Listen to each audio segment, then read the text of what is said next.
ये कहते हैं कि हमें इन्वेस्टर रेट के ऊपर, लेकिन एंड यूजर को बहुत ही कम इन्वेस्टर रेट के ऊपर चीज। अस्सलाम वालेकुम, उम्मीद है आप सब खैरियत से होंगे। मैं हूं तौसीफ अहमद, CEO ऑफ कमाल प्रॉपर्टीज। आज एक बहुत ही इंपॉर्टेंट टॉपिक है जिसके ऊपर हम डिस्कशन करेंगे और टॉपिक ये है कि बहुत सारे लोग ये कहते हैं कि हमें इन्वेस्टर रेट के ऊपर कोई प्रॉपर्टी बाय करनी है। तो क्या जो एंड यूजर होता है उसे इन्वेस्टर रेट के ऊपर प्रॉपर्टी मिल जाती है या उसे अपने रेट के ऊपर ही मिलती है या जो मार्केट के अंदर रेट चल रहा होता है उससे ऊपर मिलती है?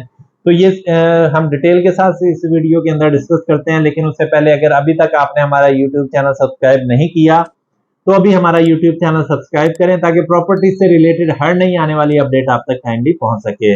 तो बहुत सारे क्लाइंट्स आते हैं, उनकी क्यूरी होती है कि हमें कोई इन्वेस्टर रेट के ऊपर चीज दें। तो इन्वेस्टर रेट की अगर आप बात करते हैं तो क्लाइंट होता है इन्वेस्टर रेट कहने को कह देते हैं कि ये चीज बहुत इन्वेस्टर रेट की है, लेकिन एंड यूजर को बहुत ही कम इन्वेस्टर रेट के ऊपर चीज मिल रही होती है। सम टाइम मिल भी जाती है, जैसे आजकल हालात चल रहे हैं, मार्केट स्लो है, ऐसी लोकेशन है जिसके अंदर आपको रेट मुनासिब मिल जाता है। लेकिन इन्वेस्टर रेट के अंदर हमेशा चीज बड़े इन्वेस्टर को मिलती है, जो बहुत महंगी प्रॉपर्टीज होती हैं वहां पे मिलती है। सेकंड, जो लोग भी रियल एस्टेट का काम कर रहे होते हैं उनके पास बहुत सारे ऐसे लोग होते हैं जो उनके साथ प्रॉफिट शेयरिंग के ऊपर काम कर रहे होते हैं और बहुत सारे इन्वेस्टर्स हमारे साथ काम कर रहे होते हैं। तो हमारी फर्स्ट प्रायोरिटी भी जो होती है, जो बहुत ज्यादा सस्ती चीज मिले तो हम उनको बताते हैं और उनके साथ डील करते हैं। उसकी रीजन ये है कि जो एंड यूजर होता है वो काफी ज्यादा टाइम लेता है सोचने में, और क्योंकि उसने एक प्रॉपर्टी बाय करनी होती है, जारी बात है उसका हक भी है कि वो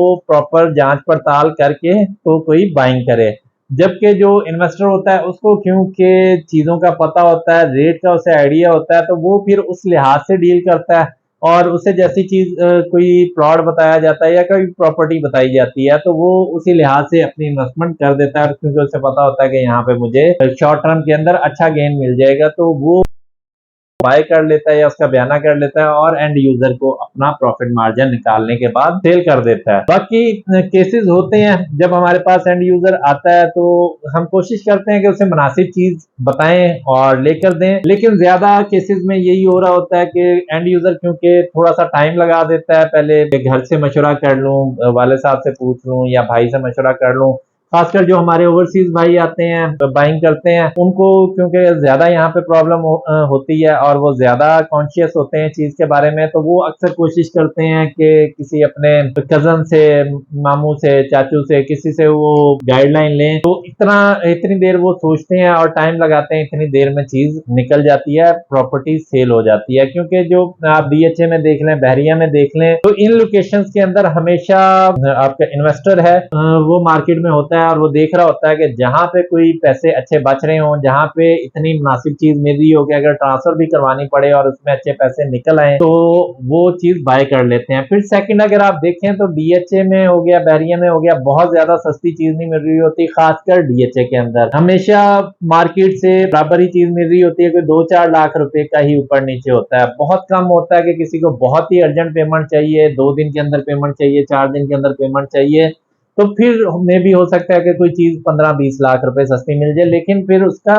जो प्रॉपर्टी का वॉल्यूम है वो उतना ही बड़ा होता है। वो कोई 10 करोड़ की डील होगी, कोई कमर्शियल होगा। जो 50 लाख रुपए या करोड़ रुपए सस्ता मिल रहा होगा वो कम से कम भी 10-15 करोड़ रुपए का कमर्शियल होता है। उसी में इतना बचत नहीं कर रही होती है, इतना चाम होता है, क्योंकि वो बड़ी प्रॉपर्टी होती है, का बायर इतना ज्यादा नहीं होता और फौरी ट्रांसफर करवाने वाला नहीं होता। जबकि जो छोटी प्रॉपर्टीज होती हैं 2-2.5 करोड़ की, 3 करोड़ की, करोड़ की, इसमें यही मुनासिब जो चीज मिलती है वो 2 लाख रुपए, 3 लाख रुपए। अगर 3-4 करोड़ की प्रॉपर्टी है तो उसमें मैक्सिमम 5-10 लाख रुपए का गैप आ जाता है, लेकिन वो भी चांसेस बहुत ज्यादा कम होते हैं। एंड यूजर को अगर आप देखें तो अगर 2-3 लाख रुपए या 5 लाख रुपए ही चीज सस्ती मिल जाए या लोकेशन अच्छी मिल जाए, अपनी पसंद की लोकेशन के ऊपर, मार्केट रेट के ऊपर भी चीज मिल जाए, तो वो भी लॉन्ग रन में बहुत ज्यादा फायदेमंद होती है और वही समझ लें कि उसकी अच्छी बचत वहीं पे उसकी निकल आती है। क्योंकि सम टाइम जो अच्छी लोकेशंस होती हैं वहां पे प्लॉट्स भी अवेलेबल नहीं होते और आप जो वहां पे करंट प्राइस होती है उससे ऊपर ही प्रॉपर्टी बाय करना पड़ती है। तो हम कोशिश करते हैं कि क्लाइंट को मुनासिब रेंज के अंदर दें चीज, लेकिन अगर बहुत सारे लोग ऐसे भी करते हैं कि हर चीज के बारे में कह देते हैं कि ये बड़ी वारे की चीज है, ये मार्केट से इन्वेस्टर रेट के ऊपर आई हुई है। तो ऐसा बहुत ही कम होता है। कहने को ये चीजें बड़ी अच्छी लगती हैं कि ये भी चीज इन्वेस्टर रेट के ऊपर बिक रही है, ये भी इन्वेस्टर रेट के ऊपर बिक रही है। तो जो प्लॉट बाय करने वाले लोग होते हैं उन्हीं में से लोग सेलर होते हैं। तो जो यहाँ पे सेलर भी होता है उसे भी पता होता है कि मेरी प्लॉट की क्या वर्थ है और मेरा प्लॉट बिक सकता है। तो कोई भी इतना बेवकूफ़ी नहीं करता कि वो बहुत ज़्यादा आपको सस्ती चीज़ दे रहा हो। बाकी टाइम टू टाइम बहुत सारी चीज़ें ऐसी होती हैं जहाँ पे आपको मुनासिब रेंज के अंदर प्लॉट या प्रॉपर्टी मिल जाती है। अभी अगर आप देखें तो फेज 6 हो गया, 7 हो गया, यहाँ पे तो रेट बेहतर है और रेट नीचे की तरफ नहीं है। लेकिन जो नॉन पोजेशन एरियाज हैं वहाँ पे फिर भी आपको मुनासिब रेंज के अंदर प्लॉट मिल जाता है। 9 टाउन में भी अगर आप देखें तो वहां पे भी ऑलमोस्ट जो डिमांड चल रही होती है उससे 2-3 लाख रुपए डिफरेंस के साथ ही आपको प्लॉट मिलता है। ज्यादा फर्क नहीं पड़ता। उसकी रीजन ये है कि वहां पे बिल्डर भी इन्वॉल्व है और जेन्युइन क्लाइंट भी है जिन्होंने घर बनाने होते हैं। फेज 9 प्रिज्म एक ऐसा फेज है जिसमें लोग इन्वेस्टमेंट पॉइंट ऑफ व्यू से बाय कर रहे होते हैं। तो फेज 9 प्रिज्म में आपको मुनासिब चीज मिल सकती है और वहां पे क्योंकि अभी बायर कम है और सेलिंग प्रेशर ज्यादा है तो वहां पे आप कह सकते हैं कि इन्वेस्टर रेट के अंदर आपको कुछ ना कुछ मिल जाता है। लेकिन वो भी हर चीज नहीं मिल रही होती। कोई एक आधा ऐसा प्लॉट जिसे फौरी पेमेंट की जरूरत है या ऑलरेडी किसी ने बयाना किया हुआ है जो आपको वो सस्ता दे रहा होगा। तो इस तरह की चीज जरूर होती है लेकिन वो भी आपको काफी सर्च करने के बाद मिलती है। वरना अक्सर प्लॉट आप लेने जाएं तो वो होल्ड हो जाता है या सेल हो चुका होता है। तो थोड़ा सा इस तरह से मुश्किल होता है। फिर फाइल्स में अगर आते हैं तो फाइल्स में ऑलरेडी रेट का आपको पता है कि जैसे स्टॉक एक्सचेंज में रेट चलता है या मनी एक्सचेंज का रेट होता है, इसी तरह से फाइल्स में बायर और सेलर का डिमांड एंड सप्लाई के कंसेप्ट से रेट बन रहा होता है।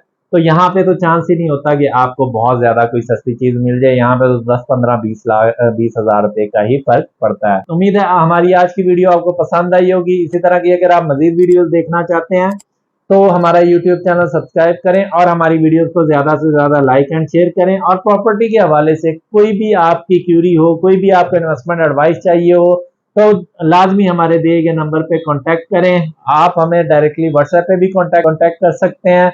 व्हाट्सएप का लिंक हमारे डिस्क्रिप्शन में दिया गया है तो वहां पे डिस्क्रिप्शन में जाके आप डायरेक्टली क्लिक करके हमें व्हाट्सएप पे राब्ता कर सकते हैं। Thank you so much. Allah Hafiz.